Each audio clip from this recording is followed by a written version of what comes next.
fait, là, on est sur des travaux de sécurisation de falaise. La genèse de ce chantier, c'est des études géotechniques qu'on a fait au niveau des enrochements.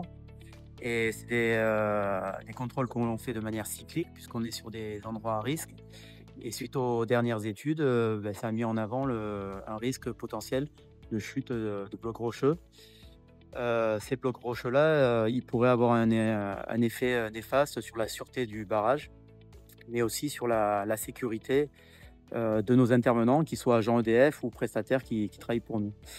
Voilà, donc dès qu'on a eu ces résultats, EDF a engagé très rapidement des budgets déjà, des études et des demandes d'autorisation, puisque pour faire de tels travaux, on a besoin d'autorisation préfectorale.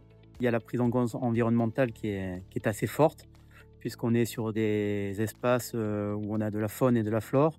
Donc dans le cadre de nos autorisations, de nos demandes, on a fait un état des lieux complet de la faune et de la flore spécifique pour ce chantier. Et il en ressort plusieurs espèces remarquables, mais notamment l'aigle royal.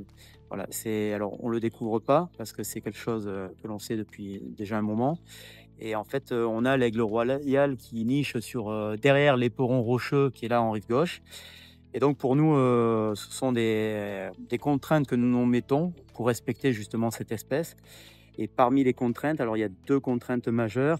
Il y a des plans de vol, puisqu'il y a beaucoup d'héliportages pour ce chantier. Donc il y a un plan de vol qui a été établi et qui doit être respecté par nos prestataires pour éviter la zone. Et il y a aussi la programmation dans l'année de ce chantier qui n'est pas programmé au hasard. Il est programmé sur cette période. Pourquoi? Parce qu'on est hors période de nidification de l'aigle royal. Ici, spécifiquement, c'est des travaux de confortement pour éviter donc des éboulements de rochers, essentiellement pour protéger les opérateurs qui peuvent travailler en bas du barrage et aussi et les ouvrages en général. Et c'est parce qu'on a repéré que la falaise était fragilisée et du coup, il a fallu faire Il y a une étude géotechnique qui a été faite il y a déjà une dizaine d'années. Donc, il y a une première partie du chantier qui avait été faite, c'est tout l'amont du barrage, tous les ouvrages que vous pouvez voir là.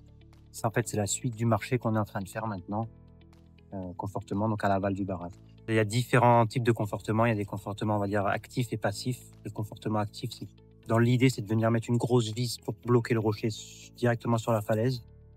Et il y a d'autres confortements qui sont dits passifs, comme les grands filets que vous pouvez voir là-bas, qui eux viendraient capter des rochers qui tomberaient et qui ne seraient pas fixés en amont, quoi. D'accord. Et donc là, il va y avoir les 2 types de... Là, il y a les 2 types de comportements qui vont être en jeu et même d'autres comportements un peu plus spécifiques qui sont entre les deux, on va dire.